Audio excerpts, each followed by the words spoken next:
नमस्कार, news are के खास कार्यक्रम में आपका स्वागत है। मैं हूं आपके साथ राजकुमारी ठाकुर। मध्य प्रदेश में साल के अंत में विधानसभा चुनाव होना है और ऐसे में कांग्रेस ने जमीनी तैयारी शुरू कर दी है। पीसीसी चीफ कमलनाथ के बाद अब पूर्व सीएम दिग्विजय सिंह ने मध्य प्रदेश में अब सक्रियता होने की भागीदारी निभाई है, जहां 17 फरवरी से दिग्विजय सिंह मध्य प्रदेश की विधानसभा क्षेत्रों के सघन दौरा करने वाले हैं और इसकी शुरुआत राजधानी भोपाल से हो रही है। इसके साथ ही सियासी बयानबाजी भी शुरू हो गई है।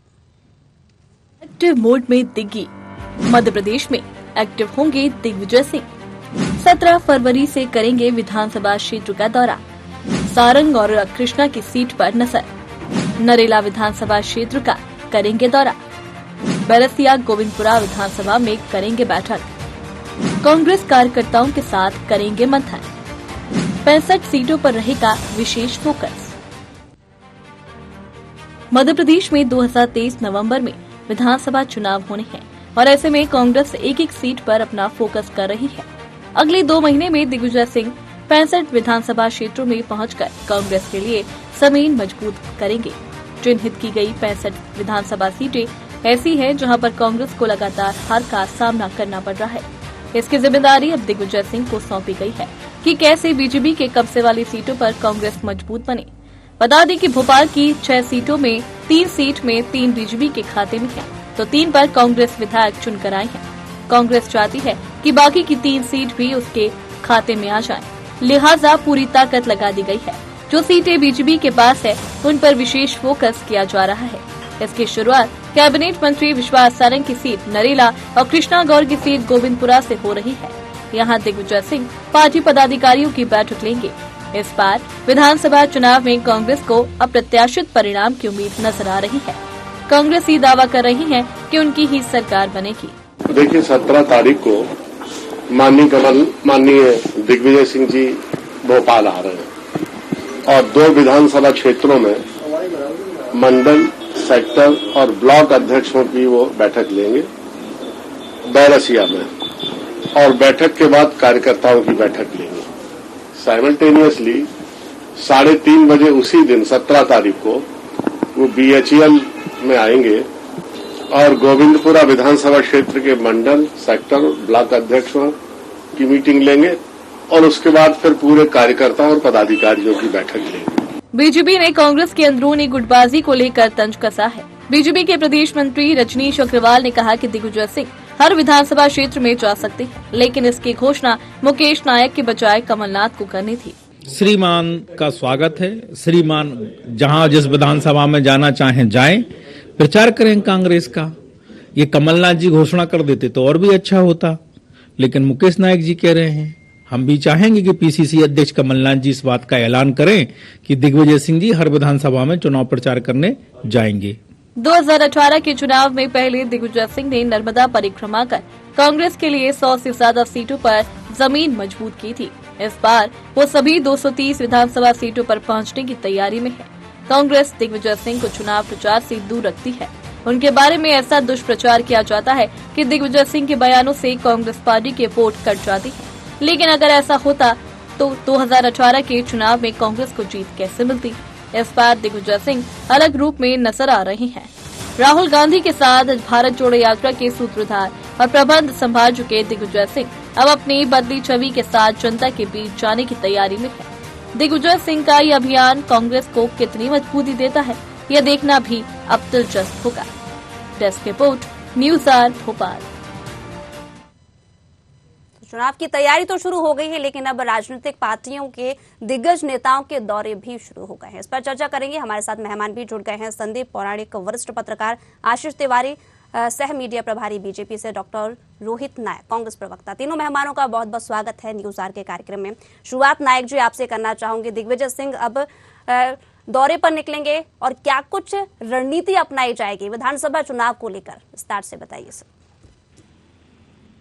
सेक्टर और संगठनात्मक जो हमारा पूरा की रचना है कांग्रेस की, उसमें हमने हाथ से हाथ जोड़ो अभियान और भारत जोड़ो यात्रा के तहत जो भी कार्यक्रम निर्धारित किए हैं जी, इसमें अब ये जो पहल है, हमने संगठनात्मक रूप से ये तय किया था कि कोई भी एक्स एमएलए या फिर एक्स एमपी या फिर जो भी वरिष्ठ नेता हैं, वो इन बैठकों में बैठकर अगली रणनीति को तय करने के लिए जो भी जिला प्रभारी उनकी मदद करेंगे। इसके तहत ही ये कार्यक्रम निर्धारित किए गए हैं। मुझे रजनीश अग्रवाल जी इतने वरिष्ठ प्रवक्ता रहे हैं भाजपा के, वो इस तरह की बात कह रहे हैं कि इस बात का ऐलान जो है वो मुकेश नायक जी जो प्रदेश और जिला हमारे प्रभारी और प्रदेश के बहुत बड़े वरिष्ठ नेता रहे जी। आज की तारीख में आप वो ये बोल रहे हैं कि ये अनाउंसमेंट कमलनाथ जी को करना चाहिए था। आज रजनीश अग्रवाल जी इस डिबेट में क्यों नहीं बैठे हैं? भाजपा की तरफ से कोई प्रवक्ता ही आया है ना, तो हर काम का निर्धारण किसी एक व्यक्ति को करना है, उसके लिए उसकी जिम्मेदारी तय की गई है। ठीक है। आज की तारीख में ये इस तरह की बात करना कि एक ही व्यक्ति सारे काम कर ले, तो बहुत गलत है। ठीक है, लेकिन ये बात तो सही है क्योंकि तिवारी जी अक्सर ये देखा जाता है कि हर बार जब कमलनाथ किसी चीज को लेकर फैसला लेते हैं तो बीजेपी कहती है कि कांग्रेस में कमलनाथ के अलावा कोई है ही नहीं, लेकिन आज किसी और ने बयानबाजी की है तो उस पर बीजेपी कटाक्ष कस रही है। क्या कहेंगे सर? नहीं, किसने बयानबाजी करी है? भाई एक संगठन है, उसमें बहुत सारे नेता हैं। ठीक, आज की तारीख में तिवारी जी से मेरा सवाल है जी। तिवारी जी,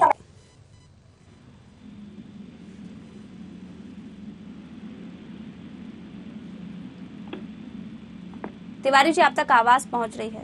जी जी जी जी जी, जी। मेरा सवाल सुनाई दिया सर आपको? जी, आवाज नहीं आ रही है सर, अब आवाज आ रही है आपको?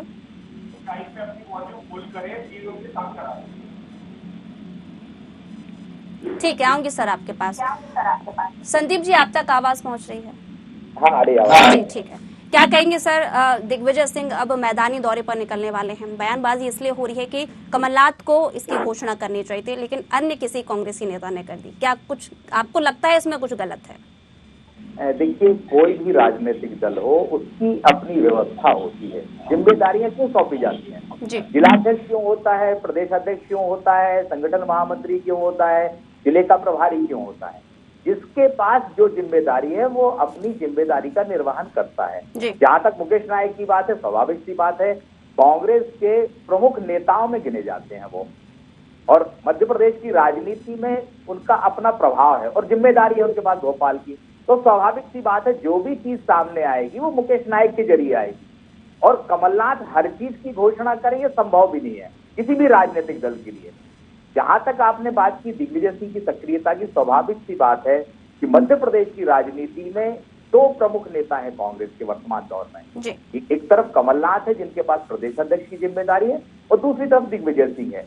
ये ऐसे नेता हैं जिनका अपना जनाधार है, कार्यकर्ताओं के बीच पकड़ है, तो उस नेता को ही सक्रिय करेंगे ना आप, जिसका जनाधार हो या जिसकी कार्यकर्ता के बीच पकड़ हो। तो दिग्विजय सिंह की सक्रियता बढ़ रही है। 2018 का चुनाव भी हम लोगों ने देखा है, तब दिग्विजय सिंह ने एक समन्वय स्थापित करने के लिए यात्राएं की थी। ये बात अलग है कि कुछ लोग छूट गए थे, कुछ लोग टूट गए थे बाद में आपसे, वो अलग अलग मसला है, लेकिन कहीं ना कहीं आप सत्ता के करीब पहुंचे और सत्ता आपके हाथ में आई, बहुमत के करीब पहुंचे और सत्ता आपके हाथ में आई। मुझे लगता है कि ये किसी रणनीति का हिस्सा होगा, किसी राजनीतिक दल का। यानी कि सर आपको लगता है कि दिग्विजय सिंह की जो रणनीति होगी दौरों को लेकर, वो वाकई में विधानसभा चुनाव में बहुत अहमियत रखेगी और उसका जवाब और उसका जो रिजल्ट निकलकर सामने आएगा वो सराहनीय होगा? देखिए, हम ये कहना बड़ा जल्दबाजी हो जाएगा। दिग्विजय सिंह की सक्रियता से लाभ भी होगा तो नुकसान का भी खतरा रहेगा। क्यों सर? इसे हम नहीं नकार सकते। क्यों सर? उसकी वजह है कि दिग्विजय सिंह हमेशा एक पोल के साथ खड़े नजर आते हैं। उनकी छवि ऐसी बन गई है, गढ़ दी गई है कि वो अल्पसंख्यकों की बात ज्यादा करते हैं। अभी चाहे पुलवामा का मामला आया हो, उसके ट्वीट आए हैं, जो उनकी बातें आई हैं, कहीं ना कहीं उन्हें अल्पसंख्यक परस्त बनाने की एक कोशिश होती है। तो नुकसान का भी डर रहता है दिग्विजय सिंह की सक्रियता से। फायदा जो होता है वो दिखता है, नुकसान जो होता है वो लंबे समय तक असर करता है। ठीक है, तिवारी जी आप तक आवाज पहुंच रही है? तिवारी जी आप तक आवाज पहुंच रही है? आवाज आ रही है सर आपको? ठीक है, मेरा सवाल नायक जी वापस आपसे है। देखिए, बात की जाए दौरों को लेकर, आपसे ये जानना चाहूंगी कि आखिरकार शुरुआत किस तरह से दिग्विजय सिंह करना चाह रहे हैं? क्या अलग अलग विधानसभा चुनाव में दौरे, तो देखिए नॉर्मल है, विधानसभा चुनाव हो या कोई भी चुनाव हो, दौरे करते हैं नेता, लेकिन एक रणनीति तैयार की जाती है कि किस तरह से लोगों के बीच जाकर कांग्रेस की जो जनहितैषी योजनाएं जो शुरुआत उनकी की थी 15 महीने की सरकार में, क्या उनको लेकर दिग्विजय सिंह जाएंगे या फिर नए कुछ ऐसे वादे करेंगे जो वाकई में जनता के लिए सहायक साबित होंगे? फोन तो नीचे रख के रखा है।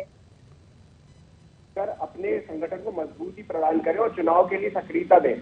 कार्यकर्ता को एक्टिव करना हमारे लिए सबसे बड़ी प्राथमिकता है। और ये जो हम काम कर रहे हैं, इसके तहत चाहे हाथ से हाथ जोड़ो अभियान हो, जैसे मैंने बोला, या भारत जोड़ो यात्रा हो, इस सारे घटनाक्रम के पीछे जो हमने रूपरेखा तय करी हुई है, उसमें एक बहुत महत्वपूर्ण जो अंश है वो एक सीनियर लीडरशिप के पार्ट पे दिग्विजय सिंह जी यहाँ पर, क्योंकि वो पिछले लोकसभा चुनाव लड़े थे, वो पूर्व मुख्यमंत्री हैं, राज्यसभा भी सांसद हैं, उनका यहाँ पर रहना हमारे लिए बहुत महत्वपूर्ण है, क्योंकि वो पूरा चुनाव पिछला सक्रियता के साथ लड़ चुके हैं और उन्होंने ये देखा है कि किस तरीके से संगठन को मजबूती प्रदान करनी चाहिए। अगर वो 2 विधानसभा में जा रहे हैं जिसमें नरेला इंक्लूडेड नहीं है, पता नहीं है नरेला का नाम कहां से आ गया, बैरसिया और गोविंदपुरा वो जाएंगे और वहां पर मंडलम सेक्टर और बीएलए की बैठक लेंगे।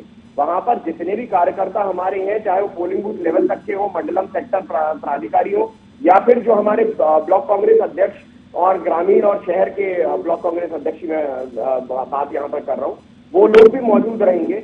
तो ये बात हमारे संगठनात्मक पूरे घटनाक्रम में इंक्लूडेड है। अभी आज की तारीख में हमारे को ये जरूरी है कि हम 3-3 पर बराबरी से हैं लगभग, और 7 विधानसभाएं भोपाल में हैं, 3-3 बीजेपी कांग्रेस के पास है। तो हम ये चाहते हैं कि हम कैसे अपने नंबर बढ़ा सकें, हम कैसे जनता के बीच में जा सकें, हमारा कार्यकर्ता किस तरह का एक घटनाक्रम तय करे, किस तरह का एक कार्यक्रम उसको दिया जाए कि वो जनता के बीच भाजपा की जो नीति रीति रही है और जो उनकी दमनकारी नीति रही है, मैं कहूंगा, उसको उजागर कर सके। ये विकास यात्रा की बात करें, आज की तारीख में ये जगह जगह जा रहे हैं, इनके नेताओं को करेज लगाई जा रही है। बताइए, आप देखिए किस तरह का ये विकास यात्रा निकाल रहे हैं, इनको तो हिसाब यात्रा निकालनी चाहिए, जैसे हमारे आदरणीय कमलनाथ जी कहते हैं। ये किस तरीके में, आप 18 साल से आप एक प्रौढ़, एक व्यस्त सरकार है, 15 महीने से अपने आप को कंपेयर करते हैं, जो एक नवजात एक शिशु होता है 15 महीने का, उस अवधि की सरकार को, ये 18 साल की सरकार से अपने आप को आकलन करते हैं और बोलते हैं कि भाई 18 साल में ये आकलन वाली बात की प्रतिक्रिया तो मैं वरिष्ठ पत्रकार से लेना चाहूंगी, लेकिन उसके पहले मैं तिवारी जी से एक सवाल है। तिवारी जी, आप तक आवाज पहुंच रही है? जी। देखिए, शुरुआत हो गई है, लेकिन अब सवाल ये उठता है कि दौरे जिस तरह से दिग्विजय सिंह करने वाले हैं, उस पर अगर कमलनाथ ने बयानबाजी या फिर घोषणा नहीं की तो उसमें तकलीफ क्या है सर? ये आज वर्तमान परिस्थिति में कांग्रेस के अंदर लगातार गुटबाजी बढ़ रही है और इसका ये सीधा उदाहरण सामने आ गया कि कमलनाथ जी का गुट अलग काम कर रहा है, दिग्विजय सिंह जी का गुट अलग काम कर रहा है और अरुण यादव जी का गुट अलग काम कर रहा है। क्योंकि कुछ लोग वहीं कांग्रेस में यह भी कह रहे हैं कि अभी हमारा सीएम का चेहरा डिसाइड कौन करेगा, और साथ ही साथ आप देखिए गोविंद सिंह जी कोई बयान देते हैं तो उससे पड़ला कमलनाथ जी झाड़ रहे हैं, सज्जन सिंह वर्मा जी अलग तरीके से काम कर रहे हैं। तो आज कांग्रेस के अंदर जितने भी बड़े नेता हैं, जिन्हें हम कह सकते हैं 5 से 6 नेता जो बड़े नेता है कांग्रेस के मध्य प्रदेश के, उन सबके अपने अपने गुट बन गए हैं और उन सब वो अपने अपनी कुछ चिन्हित सीटों पर ही अपने अपनी सीटों पे काम कर रहे हैं कि अपना प्रभाव बनाने की प्रयास कर रहे हैं। परंतु देखने की बात यह है, क्या दिग्विजय सिंह जी का प्रभाव रहेगा? और साथ ही साथ दिग्विजय सिंह जी के बारे में वैसे भी एक आम चर्चा है कि दिग्विजय सिंह जी स्वयं कहते हैं कि जिन सीटों पे मैं जाता हूं वहां कहीं ना कहीं वोटों का नुकसान होता है, इस प्रकार की चर्चाएं सुनने को मिलती हैं। तो अब ये बातें जो हैं वो जो बातें यह प्रमाणित करती हैं कि आज कांग्रेस के अंदर क्या परिस्थितियां निर्मित हो गई हैं। ठीक है, गुटबाजी करार दे रही है बीजेपी से। ठीक है, नायक जी प्रतिक्रिया। मैंने देखी है भाजपा में इन दिनों, क्योंकि इनने क्या है कि जिस तरह की महत्वाकांक्षा की राजनीति को जन्म दिया है, इनने नाली के इंचार्ज बना दिए, पेड़ों के इंचार्ज बना दिए, पद की राजनीति में इतने विलुप्त हो गई है कि ये कुल मिला के भारत में कांग्रेस से भारत को मुक्त करना चाहते थे, लेकिन खुद कांग्रेस युक्त हो गए। आप देखिए आज की तारीख में कि ये इनने जो अपने अंदर कांग्रेस को समाहित किया है, इनकी समस्या वहां से उत्पन्न हुई है। आज की तारीख में ये कहीं से कहीं तक भी अपनी खुद की दिशा दशा निर्धारित नहीं कर सकते, और ये इसलिए है क्योंकि इनके पास कोई एजेंडा नहीं है। ये एक्सपोज हो चुके हैं पूर्ण रूप से। और जहां तक गुटबाजी की बात की जाए तो बीडी शर्मा जी का गुट अलग है, नरोत्तम मिश्रा जी का गुट अलग है। ये तो पार्टियों में चलता ही है, जितना बड़ा संगठन होगा वहां पर उस तरह की खींचतान चलेगी। लेकिन क्या संगठन एकजुट होकर काम कर सकता है, कर रहा है? वह चुनाव में हम अपने जो हमारे पार्टी के निर्देश होते हैं उन निर्देशों के आधार पर काम करते हैं, और हम केवल और केवल कमल के फूल को प्रत्याशी मानकर चुनाव में उतरते हैं। तो कांग्रेस किसे मान रही है फिर? कांग्रेस किसे मान रही है, क्या लगता है तिवारी जी? कांग्रेस के अंदर आज गुटबाजी चरम पर है, और कांग्रेस के नेताओं का जो अंत हो रहा है वो इसी कारण से हो रहा है कि आज उनकी राजनीति समाप्ति की ओर हो रही है, और लोग कांग्रेस में जब जगह नहीं मिल रही है तो अन्य दलों में अपना अस्तित्व तलाश रहे हैं। आप देखिए, देश भर के आंकड़े देखिए, देश भर में 300 से अधिक ऐसे बड़े नेता जो कांग्रेस की रीढ़ की हड्डी हुआ करते थे या कांग्रेस की भुजाएं हुआ करते थे, आज उन्होंने कांग्रेस को छोड़ दिया है। आज कांग्रेस के पास में नई पीढ़ी नहीं है। तो ये जो कमियां हैं यही कारण है कि आज कांग्रेस समाप्ति की ओर है। नायक जी कुछ कहना चाहते हैं? जी नायक जी। लगता है अगर नई पीढ़ी कांग्रेस के पास नहीं है तो मुझे कैसे अपॉर्चुनिटी दी इनने? मैं क्यों बैठा हुआ हूँ यहाँ पर? और जहां तक ये नेताओं को समाप्ति की बात कर रहे हैं, इनने तो पूरा देश समाप्त कर दिया। बीबीसी पे रेट मार रहे हैं, एनडीटीवी खरीद रहे हैं, इनने अडानी को सारा पोर्ट दे दिया, प्राइवेटाइज कर रहे हैं। आप भाई शासकीय पूरे संस्थानों को समाप्त कर रहे हैं। आप तो पूरा संरचनात्मक जो ढांचा है भारत का वो चीज बदलने का प्रयास कर रहे हैं। आप कैसे बोल सकते हैं कि यहाँ पर जो देश की जो संरचना है उस पर प्रहार आप नहीं कर रहे? आपके क्या नेता आपके अगर चिन्ह कमल है तो क्या आप नरेंद्र मोदी जी के नाम पर चुनाव नहीं लड़ते? नमो नहीं चिल्लाया आपने? अब की बार 200 पार का नारा आप दे रहे हैं, पिछली बार भी आपने दिया था, फिर क्या हुआ था? आप ये बताइए कि आपके नारे देने की और प्रोपेगेंडा की राजनीति में, नैरेटिव चेंज करने की राजनीति में आप जनता के लिए क्या कर रहे हैं? भारतीय जनता पार्टी केवल और केवल अपनी जो मूल उद्देश्य होते हैं उन उद्देश्यों को लेकर चलते हैं। और हमारे यहाँ सीएम किसी को बनाना है तो हम पहले तय कर लेते हैं, हम इसे सीएम बनाएंगे और उसके नेतृत्व में चुनाव लड़ते हैं। हमें पीएम किसी को बनाना है तो उसका नेतृत्व तय करते हैं, उसके बाद में उसके नेतृत्व में चुनाव लड़ते हैं। और आज की परिस्थितियां आप देखिए कि आज देश के अंदर नहीं, विश्व के अंदर नरेंद्र मोदी जी को सर्वमान्य नेता के रूप में लोग चुन रहे हैं। आज देश के अन्य देशों में भी उनका एक विशेष स्थान है। तो ये जो स्थान बना, ये कैसे बना? उन्होंने देश के लिए कुछ किया, उन्होंने विश्व स्तर की राजनीति में भारत को स्थापित किया, तब जाके आज भारत का अस्तित्व देश विश्व के सामने खड़ा हो रहा है और आज देश मजबूत हो रहा है। आप देश की अर्थव्यवस्था देखिए, कोरोना जैसे महामारी में भी झेलने के बाद देश समाप्ति की ओर नहीं बल्कि देश विकास की ओर बढ़ गया। ये था कि नरेंद्र मोदी जी जो बाइडेन के आगे चुनाव लड़ेंगे नरेंद्र मोदी जी? अपने देश के नागरिकों के बारे में क्या कहना चाहते हैं आप? आज तक आपके प्रधानमंत्री एक भी प्रेस कॉन्फ्रेंस क्यों नहीं कर पाए? आपके देश की जो स्थिति हो रही है, आप देश हितैषी हैं, तो आपके देश की जो स्थिति हो रही है उसके बारे में आज तक नरेंद्र मोदी जी ने एक भी प्रेस कॉन्फ्रेंस क्यों नहीं करी? बीबीसी के विरुद्ध आप क्यों ईडी और सीबीआई और इनकम टैक्स को खड़ा कर रहे हैं? नरेंद्र मोदी जी क्यों नहीं बोलते? नरेंद्र मोदी के द्वारा अब तक जो भी काम किए गए हैं वह काम देश के भविष्य को लेकर और देश की भविष्य की असीम संभावनाओं की संरचना को लेकर काम किए गए। आप देखिए, जब हम सुरक्षा की बात करते हैं तो सुरक्षा में भी हम वृहद स्तर पर आगे बढ़े। हम रक्षा मामलों की बात करते हैं तो रक्षा के मामलों में हम आगे बढ़े। आप देखिए, हम देश के विभिन्न राज्यों को विकसित करने का काम हमने किया, देश के अंदर अर्थव्यवस्था को सुधार करने का काम हमने किया। तो जब देश का जो विकास है वह एक तेजी के साथ गति पकड़ रहा है और आज देखिए पूरे देश में रोजगार के नए अवसर स्थापित किए जा रहे हैं। किसानों के लिए लगातार ऐसी योजनाओं का निर्माण किया जा रहा है कि किसान मजबूत हो। तो यह सब काम नरेंद्र मोदी जी की सरकार में हुआ है। आपको अभी क्या जानकारी लगी कि CARE की एक रिसर्च रिपोर्ट आई थी जिसमें आप 17 राज्यों में पीछे के पायदानों में आगे हैं, ऊपर से तो आप आगे हैं नहीं। आपको पता चला CARE ने क्या बोला था? 17 राज्यों में मध्य प्रदेश की दुर्गति है। आप देश की दुनिया की बात कर रहे हैं, मध्य प्रदेश के विषय में थोड़ा सा मुझे मेरा ज्ञानवर्धन करिए। कि मध्य प्रदेश की क्या हालत हो रही है। मध्य प्रदेश ऐसी स्थिति में क्यों है आज की तारीख में। आपके जो होम मिनिस्टर हैं, गृह मंत्री जी, वो पठान से लेकर दीपिका पादुकोण और दुनिया भर की पिक्चरों के बारे में कमेंट करते हैं।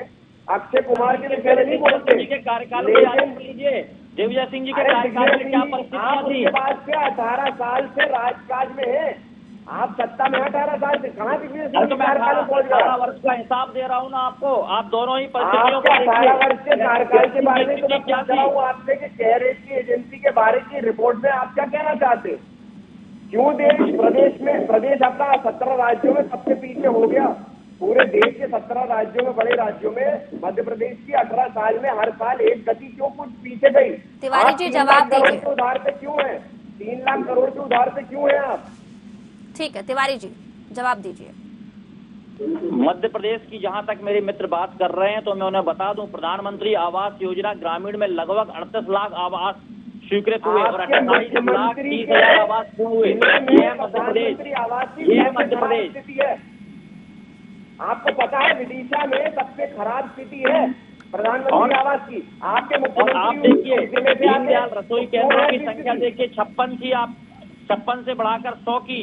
संबल योजना में 3,97,000 से अधिक हितग्राहियों को 3,400 करोड़ से अधिक के हित लाभ वितरित किए। आयुष्मान योजना में 3 करोड़ से अधिक कार्ड बने। अब तक 20 लाख से अधिक उपचारों के लिए 32,000 करोड़ की राशि स्वीकृत की। ये सब मध्य प्रदेश की सरकार ने काम किया। आपने आयुष्मान की बात करी है, आयुष्मान आज की तारीख में बंद क्यों है बताइए। आयुष्मान की सुविधा मूलभूत और नागरिकों को क्यों नहीं मिल रही है। गरीबों को आयुष्मान की सुविधा क्यों नहीं मिल रही है। आज की तारीख में आयुष्मान क्यों बंद कर रखा है आप। गरीबों को मिल रही है, आयुष्मान की बात गरीबों को ही मिल रही है। आपके कहने अस्पताल में मिल रही है। अस्पताल में आपके गृह मंत्री और आपके मुख्यमंत्री का शेयर है, इसलिए वहां से मिल रही है। ठीक है, मेरा सवाल संदीप जी से। संदीप जी, क्या आपको भी लगता है कि जिस तरह से 18 साल हो चुके हैं और लगातार जो विकास के वादे किए गए, कई ऐसा नहीं है कि विकास के काम कुछ हुए ना हो, कुछ अधूरे भी पड़े हैं, लेकिन वाकई में अगर समय के अनुसार देखें तो वो विकास जो वाकई में एक तस्वीर मध्य प्रदेश की बीजेपी के माध्यम से दिखाई गई थी वो पूरी हुई है। देखिए, हम उस नतीजे पर तो नहीं पहुंच सकते कि जो तस्वीर दिखाई गई थी वो यथावत है या वैसी ही तस्वीर बनी। सवाल यह है कि देश को आजाद हुए 75 साल हो गए हैं, हम अमृत महोत्सव मना रहे हैं। देश के विकास की रफ्तार अपने तरह से चल रही है, सब चीजें सुधर नहीं गई हैं। हम कांग्रेस की बात करें तो कांग्रेस भी 50 साल सत्ता में रही, बीजेपी 25 साल से सत्ता में है राज्य की। तो कुल मिलाकर के राजनीतिक दलों का चरित्र है ये कि जो वो बात करते हैं वो वादे पूरे नहीं करते, चाहे कांग्रेस हो चाहे बीजेपी हो। दोनों राजनीतिक दलों का चरित्र एक समान है। यही कारण है कि आज हालात उस स्तर पर नहीं बदले जैसी अपेक्षा करते थे। हाँ, राजनीतिक दल है, वादे करेंगे, चुनाव आएंगे, फिर वादे किए जाएंगे और हिसाब यही दिया जाएगा कि हमने देश के लिए, प्रदेश के लिए बहुत कुछ किया। और जैसी जिरह अभी दो नेताओं के बीच हो रही थी, ये सिलसिला आगे भी चलता रहेगा। नायक जी, किसको मिला था, जनता ने किसको जिताया था, वो सरकार गिरी कैसे। क्या मेरे से कह रहे हैं? हाँ जी, मेरा नहीं कि सीधा कहना है कि पूर्ण बहुमत में आप भी नहीं थे। जिस स्थिति में आप थे, आप बहुमत से कम थे, वो और पीछे थे। कुल मिलाकर के राजनीति में खरीद फरोख्त स्तर पर होने लगी है। वो दुखदाई है कि सरकार को खरीद कर गिराया गया। भाई, जो आप आरोप लगाते हैं वो यही तो है। नहीं, वो आपका पक्ष पूछ रहे हैं नायक जी, आपका पक्ष पूछ रहे हैं। ठीक है, मेरा कुल मिलाकर के ये कहना है कि कोई भी राजनीतिक दल हो वो सत्ता पाना चाहता है, उसके लिए सारे रास्ते अपनाता है। जो कांग्रेस ने तो कभी ये रास्ता इख्तियार नहीं किया। कांग्रेस कि हमने किसी पार्टी के नेता को खरीद कर सत्ता बदल ली हो। देखिए ऐसा क्यों हुआ।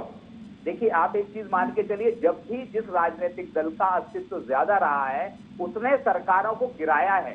आप ये नहीं, लेकिन आपने ये बात बोली कि हमने 50 साल राज किया, लेकिन 50 साल में एक भी उदाहरण आप बता दें कि हमने किसी विधायक को, किसी नेता को खरीद कर सत्ता गिराई हो।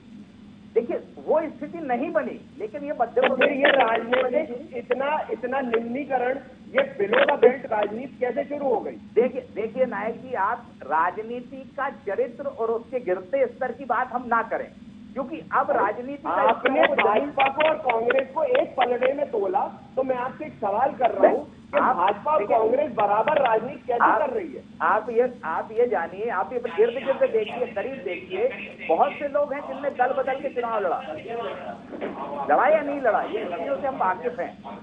सत्ता बदल तो होता है, लेकिन सत्ता गिराई जाती है। तो अगर लोकतंत्र में जनता ने किसी को वोट दिया, किसी की पार्टी जीती और वो सत्ता में आई, तो वो पार्टी कैसे अपनी सत्ता हार जाती है?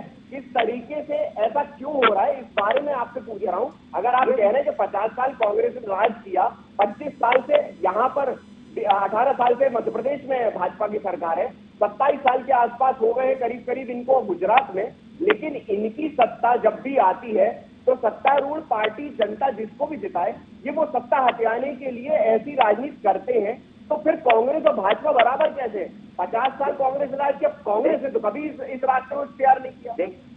आप एक चीज मान के चलिए, दौर बदल रहा है। बीते 25 सालों में राजनीति कहां से कहां पहुंच गई है, समाज में बदलाव।